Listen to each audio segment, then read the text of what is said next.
Good evening, everyone, or night, morning, whichever time of day it is that you're watching the video. This is a Sunday update. As you can see, I do have a massive mess in front of me. But that's the way I do things. It's weird. I know how and or where everything is, so we're all right there. Now, generally speaking, the body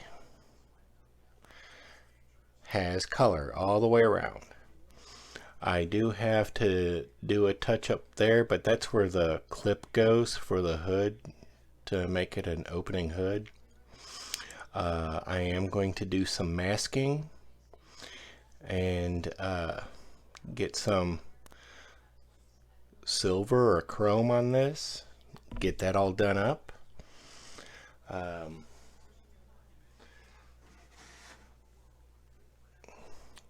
The bed is actually ready to go. It's kind of hard to tell, but this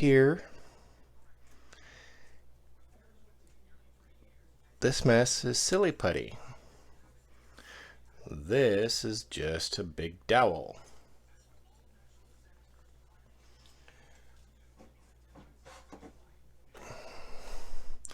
I picked up a bunch of this up here at my local Dollar Tree, and I use it as a mask or as something to hold smaller parts, or in this case the bed of the truck. I use it to hold it on the dowel, so when I take it outside, because I don't have a spray booth, I take things outside to rattle can it. Now yes, there's this great big ugly spot here in the middle of the bed, but that's okay because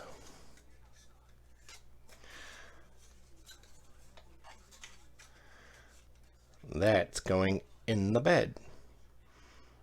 Looks pretty sharp, huh?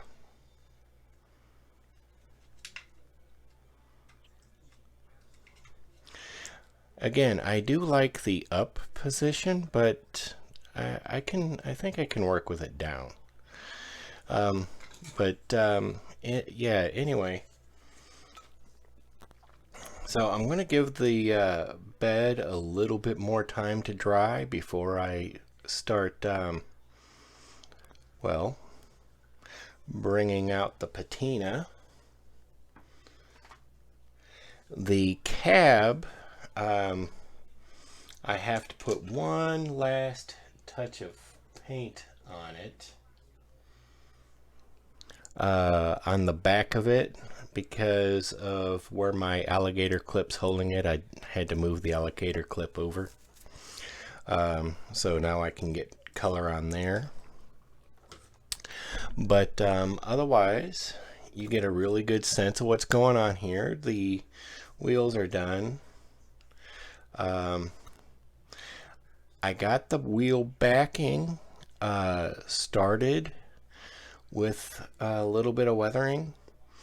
Oh, and what's going to happen, since it is a service truck, I figured, especially if you go back and look historically, if you got a really basic truck and didn't go for all the bells and whistles and all the big bright shiny chrome and everything like that, you had the option of just getting a plain Jane truck.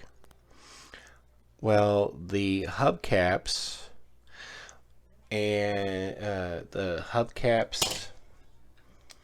are sitting in my green bath. I just put them in a little while ago with the acetylene torch bit that I have to finish shaping and turn it into an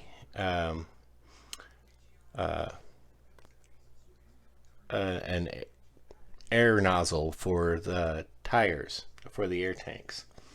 I don't have prime or anything on the air tanks yet. I haven't gotten there. And I'm still working on this. But my brain bounces all over the place. I think I've already covered that, but you know, that happens. As you can see here on the grill, I've got the silly putty in the recesses of the headlights and around the chrome bit for where the signals are. And the reason being is because before I do anything major with this, of course, in order to do, there had to be a lot of major cleanup. So instead of trying to go crazy and paint this white too, which also happens, a lot of these came in white with the hubcaps and the bumpers, believe it or not. So the rear bumper, this piece here, I'm going to paint it, use my white primer, and then I'm going to hit it with a satin white before I give it its patina job. And I'll just use a sponge to do that. I had to protect these bits because it's the chrome. Now, obviously, all the cleanup I had to do, I may just throw prime on it and then paint it white, just like the bumper, because it would make sense. But I also I'm working on this. It's just my brain's not working right now. Lack of sleep. I may throw a flat coat on this and get rid of that toyish chrome look and give it more of a dull look. And then everywhere that I had to sand to fix the issues with flash and mount points to the sprue, it just makes it look ugly. But I can, using the sponge technique initially, after dulling it, go over and give it a light surface rust over the areas that are most damaged by the sandpaper, the chrome. And then in some of the heavier spots, like right here,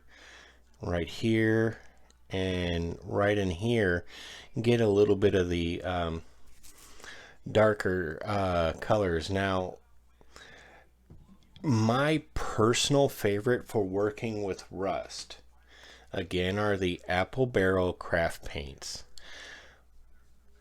I like to start with chestnut. I don't do it all the time, but because it depends upon the color, whatever I'm going on.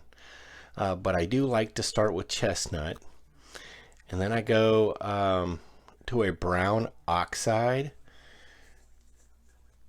using my brush, using my favorite brush here.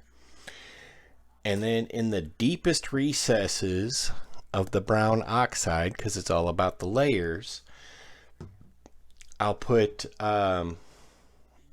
like if we were doing this here, I would have sponge painted on the other two colors, and then like the brown oxide, I would have stuck more to the edges, while the chestnut would be scattered amongst everything else.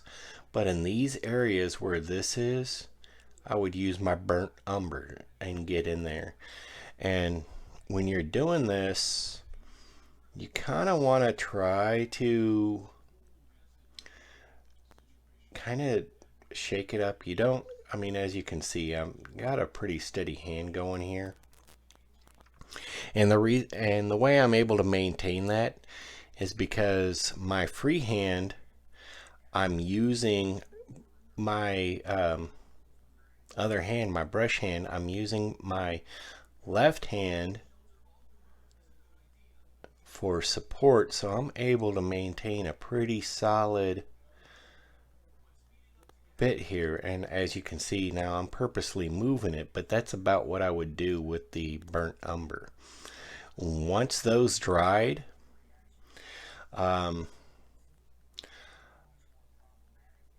I mean thoroughly cured, because when the acrylic cures, it's cured. Then I might come back around and do the trick I showed in the previous video, like weathering road grime. I'll come back to this. I'll then wet the area with warm water that's got 1 or 2 drops of Dawn dish soap in it, because the dish soap helps break the water tension. Surface tension, so it'll flow on here or stay where I want it. And then again, watering down the burnt umber, I'll come back to this, and by using the brush and tapping it into on the wet surface, you get this color gradient that's just really natural, and that's what you're looking for with this. Of course, down on the inside there, we're going to have to do a black wash. And then, of course, the Ford emblem itself gets its own nice little touch of paint. Let's back out here just a little bit so we're not going like this. So the interior tub's got color to it. The running boards are still black. I'm going to start doing the touch up on the inside. Get the black for the pedals and a worn metal look on the shafts for the pedals there. The bench seat itself, I was thinking red initially, but since I'm going to put a seat cover on it, because the seat is nearly 70 years old and has plenty of wear, so you would want to put a seat cover on it.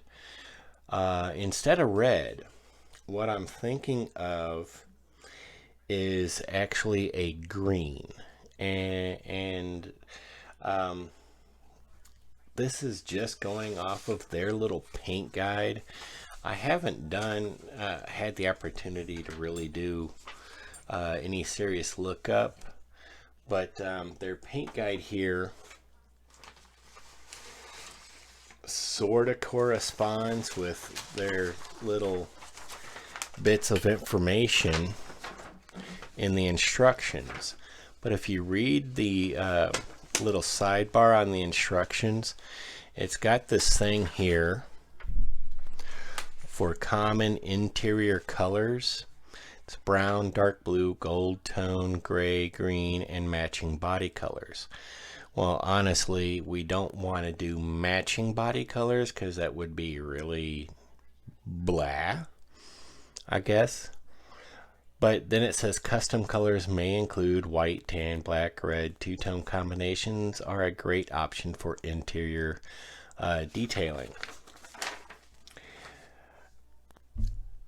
Now, again,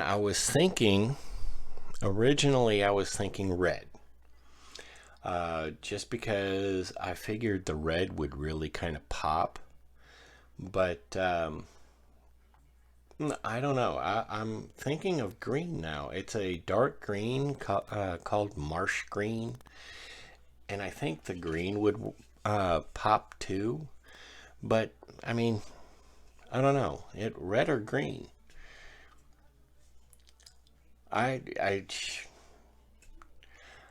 I would do a poll and say, hey, tell me in the comments what you think, but I don't think there's enough viewers to give me enough comment which way I should go with this.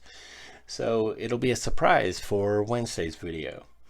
By then the interior will be complete and be how it's supposed to be. The dash is sitting up waiting for it to finish drying. The metal parts on these dashes will be body color, but the top of the dash will be the whatever color I pick for the bench seat.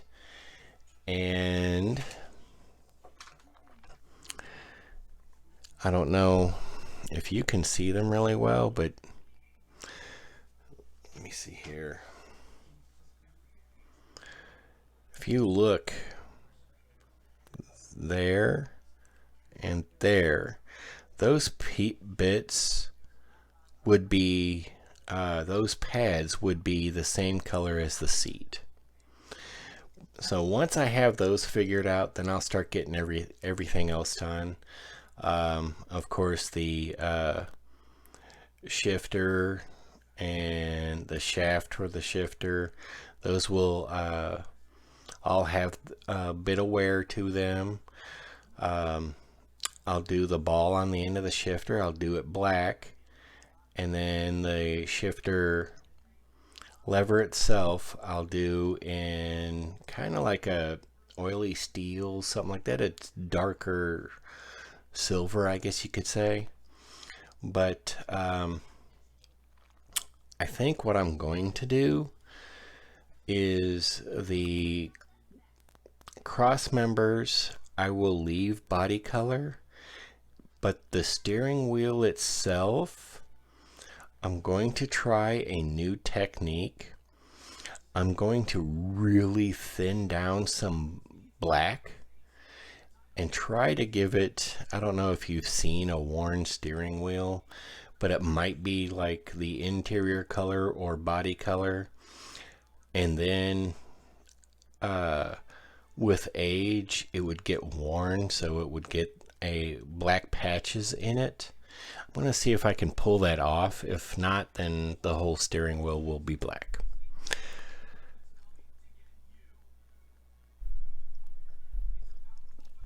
Alright, so let me see here. The engine and transmission are pretty well ready to go. I honestly think it's looking pretty daggum sharp. I'm going to get some body color on the fan and then mount it, and then the whole thing's getting mounted in the chassis. But I think it's looking pretty sharp. It's one of the sharpest ones I've ever done. The wires, the plug wires may be a little too long, but you know what? I had to make it work, and so it works. I'm going to do a little bit of oil staining on it because, you know, it's had its fair share of rebuilds. That's why the distributor cap is blue, and you know, the starter looks all nice and shiny and stuff. But I am going to do a little bit of oil staining to it. The exhaust is not going to remain this color. That's the base color. I'm going to start getting that burnt rusty look to it,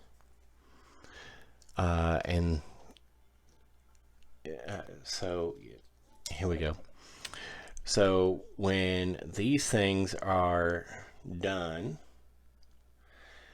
and attached where they're supposed to be attached, well, of course, beforehand I'm going to paint them. Pardon me, I am rambling, but it's tired. I'm going to paint these a silver color, and then the fun begins, giving it that weathered look.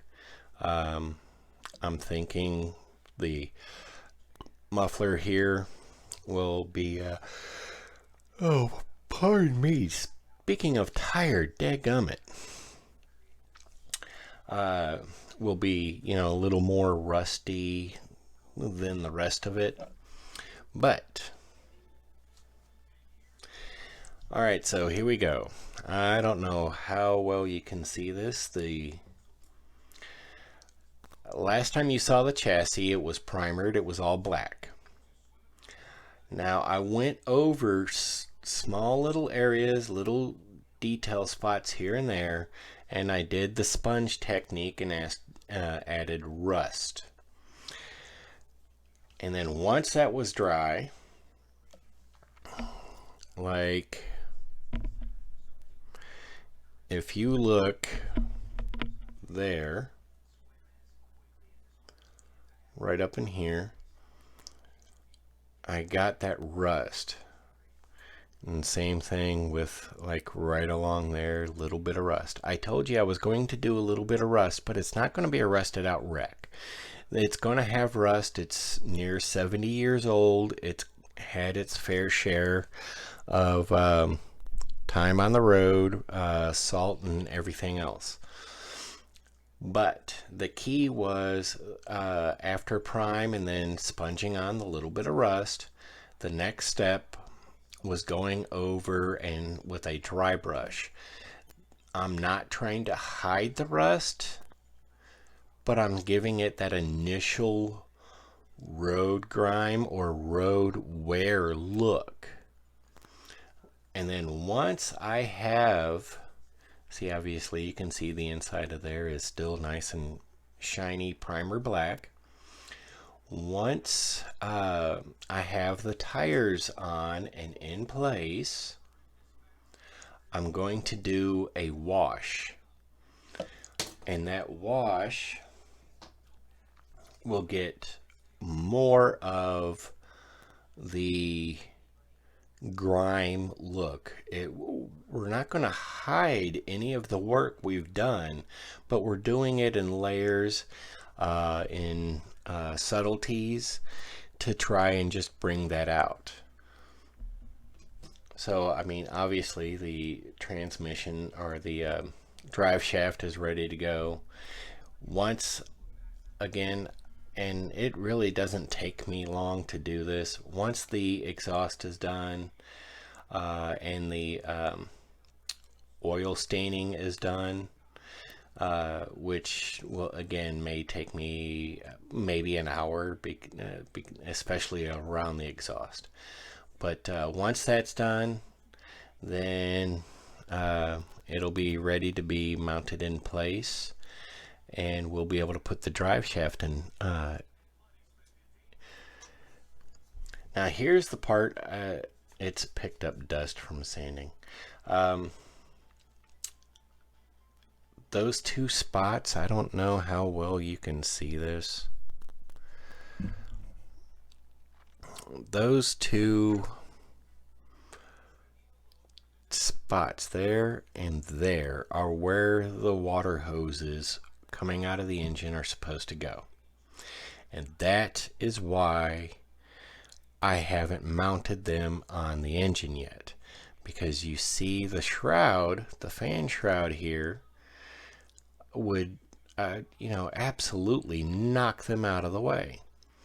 So yes, this does need touch up, but I've got brush and Tamiya flat black for that.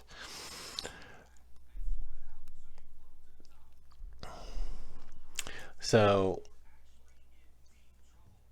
once everything is pretty well situated, this is mounted inside the body where it's supposed to go and whatnot. Those last few moments after the body is attached to the frame, meaning the engine's already in place, then I will go and actually work the water hoses in where they're supposed to go. So it just, a touch of super glue and it's ready to go. Let me see.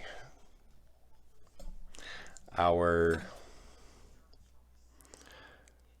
little rotator stand is primed and ready for me to throw some paint on it. Our bottle stand is primed. Yes, I see there's a few spots on there missing, but I throw paint on there, you won't be able to tell.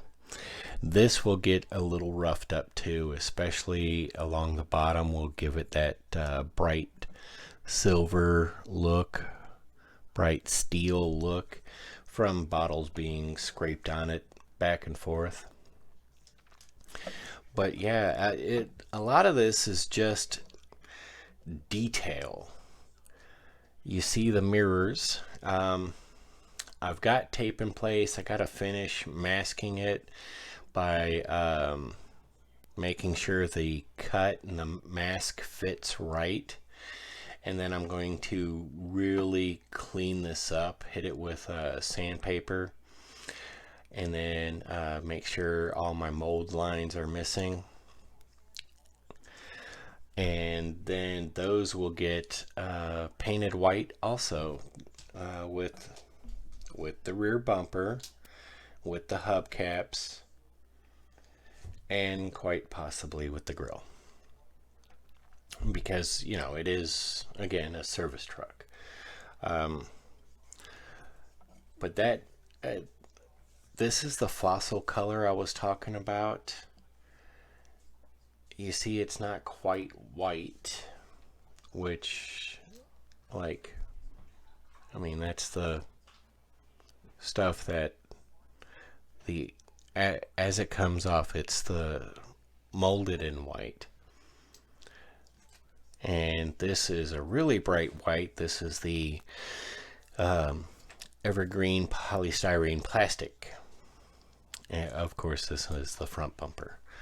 But so it's not quite white, it's not quite tan, but it's really nice. I like the way this turned out.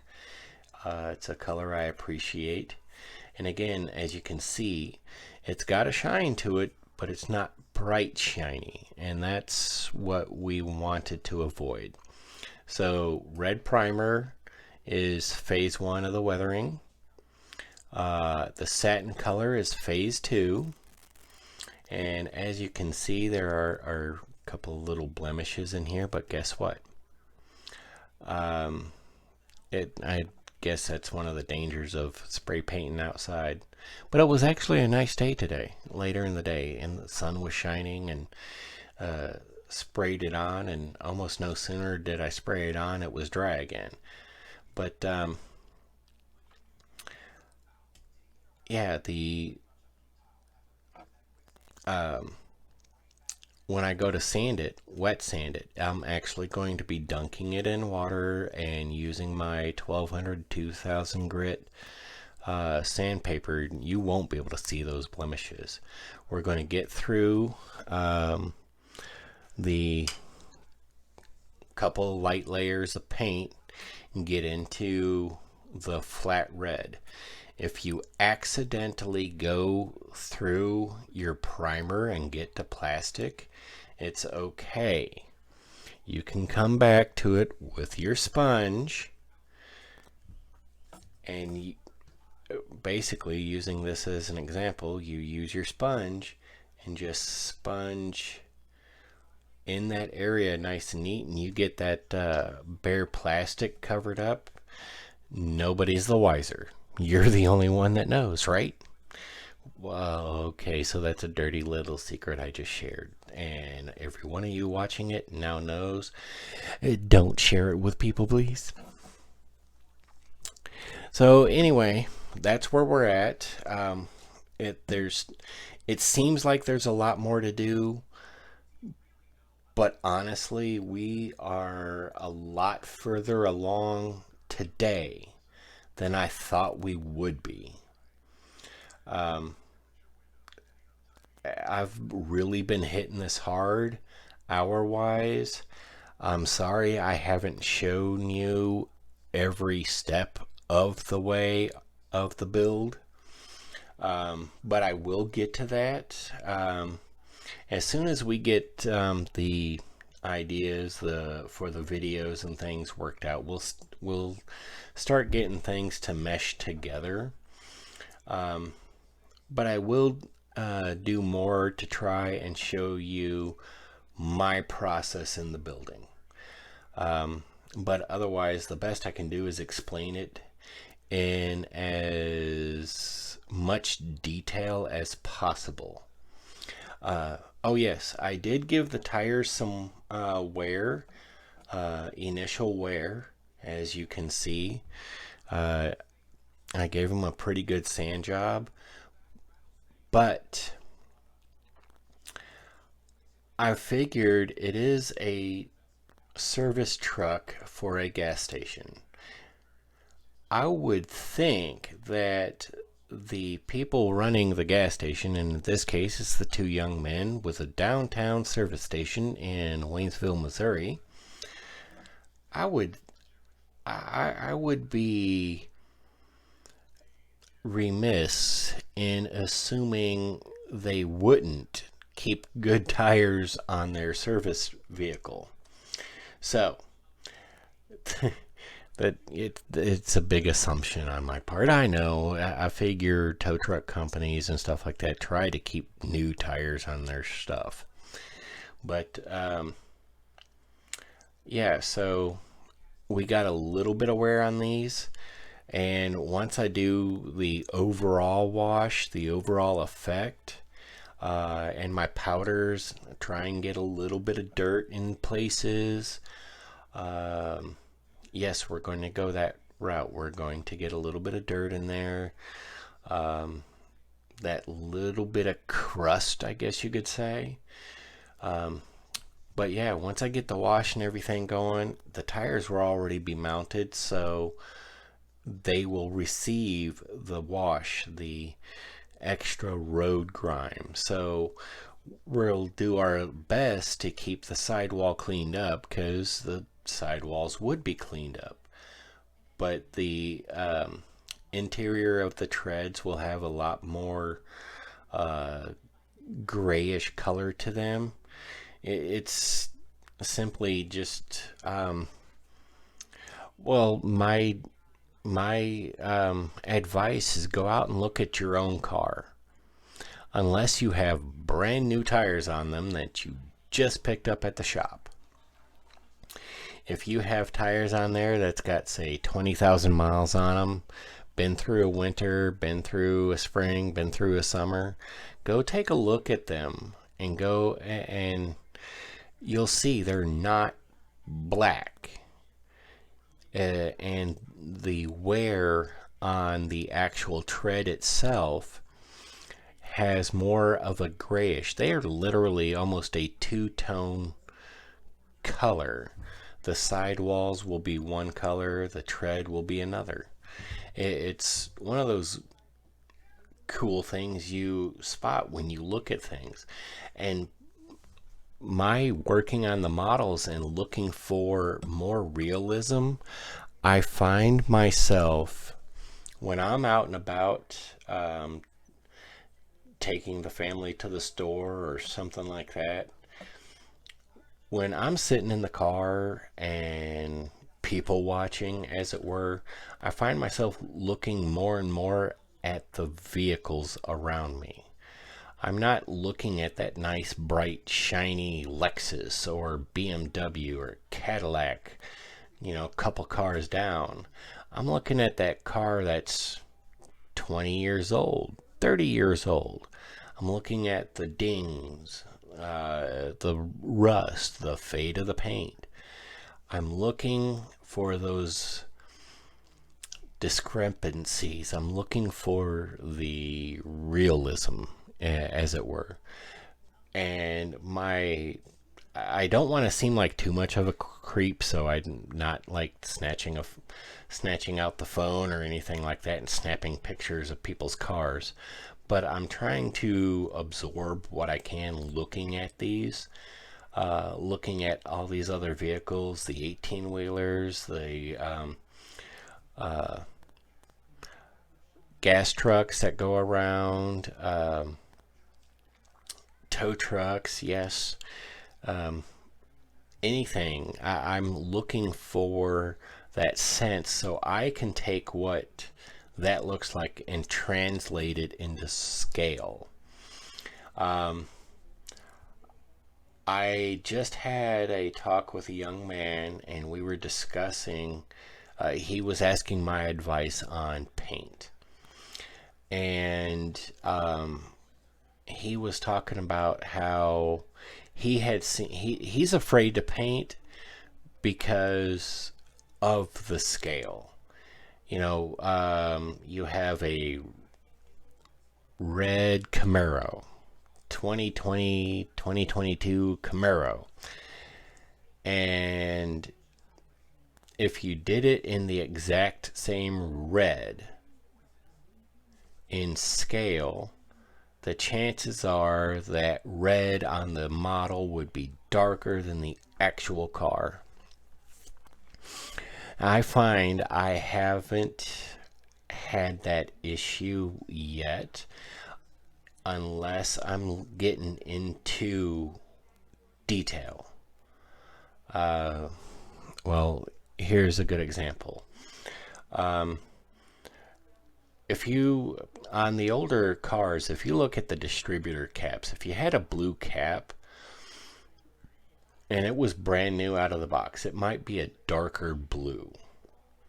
But in order to get that darker blue to not look almost midnight blue on a scale model, you're going to go with a shade lighter or a couple of shades lighter in order to get that exact look.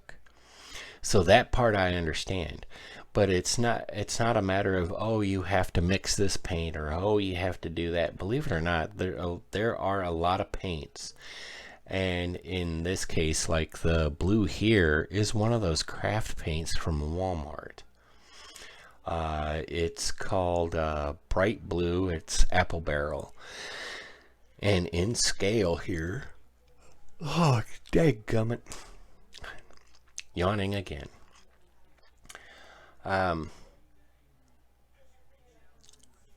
In 1/25th scale, that bright blue looks more like the dark blue that the actual distributor might have been, or replacement distributor. Because again, I'm looking at this as that engine is nearly 70 years old. It's been rebuilt a dozen times.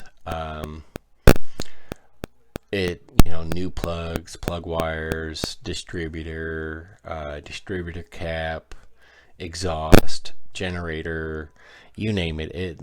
A lot of things have been replaced, and or it's been torn down. It's been bored and bored out, and it's been completely rebuilt, like that, just completely strip it down and build it back up again. So while the paint may not be the original paint from 1953, it's the same kind and color of paint from 1953. So there would still be a little bit of wear here and there. Maybe they didn't have a gasket seated right, or when they replaced the last set of gaskets, there was a little bit of spillage and it didn't quite get cleaned up. So that's the oil staining that I'm looking for. But anyway, so color wise, in scale, when it comes to detail, I can see shifting from, say, olive drab to olive green. The olive drab in 1/72nd scale, 1/35th scale, or even 1/24th, 1/25th scale might seem almost black, which is darker than the actual olive drab. I am so sorry. I hope I don't cause you guys to yawn. So The next step to brighten it up in scale is just an olive green. That is just, if you look, the olive green is just a shade brighter than the olive drab. And if you're looking for something like an old military tarp, or in the case of this, when I get done with the toolbox, if I did it in olive drab, it would look almost black. And I don't want that. It's an old army crate, sure. So I'm going to go with the olive green, and then I'll dry brush a gray or white over it to give it that age. You know what I'm saying. It's just an old crate that you can toss tools into. But yeah, so that's where we are at with this. The 1953 Ford service truck is moving right on along, moving in some cases moving faster than even I thought it would. So we may be ahead of schedule. It just depends upon how much work I get done. So don't forget, if you happen to be driving old Route 66 coming through Waynesville, Missouri, stop in with the downtown service station and get your gas. Stop in, say hi, get you a drink, get you something to snack on, that some chips or something, and just enjoy the friendly atmosphere. Maybe while your car's getting serviced. So it's just a great, fun, family-friendly place to stop along Route 66. This build is for them, and when it's complete, you can stop in and take a look at it, see it in person. And I'm Eric with His&Hers HHQ. Follow us over on Facebook at His&Hers Hobby Headquarters. Take a moment, like the videos, leave a comment, share the videos, and share the Facebook page. Get the word out. We're promoting scale model building, and with this build, we're promoting a local business. And I hope to be able to do more promotional builds further down the road. Everybody have a good day.